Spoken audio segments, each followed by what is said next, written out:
अहिल्यानगर जिल्ह्यात कोपरगाव तालुक्यात मागील एक आठवड्यामध्ये बिबट्याच्या हल्ल्यात 2 जणांचा मृत्यू झालाय।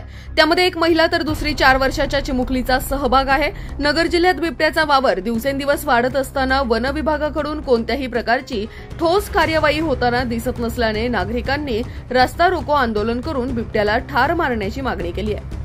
खरं तर गेल्या 10 महिन्यात नगर जिल्ह्यात 9 जणांना आपला जीव गमवावा लागलाय, तर अनेक शेळ्या मेंढ्यांसह एकूण 1261 जनावरं मृत्युमुखी पडली आहेत। असे असताना देखील ठोस कार्यवाही होत नसून जिल्ह्याचे वन विभागाचे अधिकारी सुस्तावलेले असून हे अधिकारी पिंजऱ्याच्या बाहेर जायला तयार नाहीत। हे दुर्दैव असल्यामुळे आता आपणच ज्या ठिकाणी बिबट्याचा संचार जास्त आहे त्या ठिकाणी नाईट व्हिजन सीसीटीव्ही कॅमेरे, नाईट व्हिजन गॉगल, ड्रोन कॅमेरे यासह आणखीन आधुनिक साधन घेण्यासाठी जिल्हा नियोजन मंडळातून निधी उपलब्ध करून देण्याच्या सूचना करण्यात आल्या।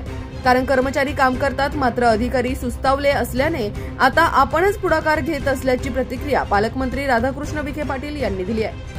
आणखी काय म्हणालेत मंत्री राधाकृष्ण विखे पाटील पाहूया।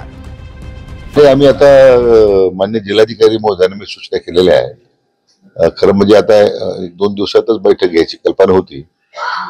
यामध्ये जे आता मोठ्या प्रमाणात जो आक्रोश आहे लोकांमध्ये, निरपराध लोकांची त्या ठिकाणी जीव जात आहेत आणि दुर्दैवाने आपल्या जिल्ह्याचं जे वन विभाग आहे हे सुस्तावलेलं आहे। म्हणजे त्यांना काही त्याचं घेणं देणं दिसत नाही मला। मी अधिकाऱ्याशिवाय बोलतो, आम्ही पिंजरा लावला फक्त, याच्या पलीकडे ते पिंजऱ्याच्या बाहेर जायलाच तयार नाही, अशी दुर्दैवाची बाब आहे। म्हणून आता मी जिल्हाधिकाऱ्यांना सूचना दिलेल्या आहे की आपण स्वतः प्रशासनाने पुढाकार घेऊन जे मेजर जे मुख्य जे भाग आहेत त्यामध्ये बिबट्याचा संचार दिसतोय, आपल्याला मोठ्या पण वावर दिसतोय, तिथं नाईट व्हिजन तुमचे जे सीसीटीव्ही आहेत त्याचं इन्स्टॉलेशन करा। नाईट व्हिजन गॉगल्स घ्या की ज्यामुळे रात्रीतून आपल्या लोकांना पाहता येईल। वन कर्मचाऱ्यांना बिचारा काही दोष नाही, त्यांच्याकडे साधन नाही आहे आणि त्यांचे वरिष्ठ अधिकारी सुस्तावलेले आहेत। कर्मचाऱ्यांना त्यामुळे शेवटी जंगलात जायचं रात्री तर त्याला नाईट व्हिजन गॉगल्स पाहिजे।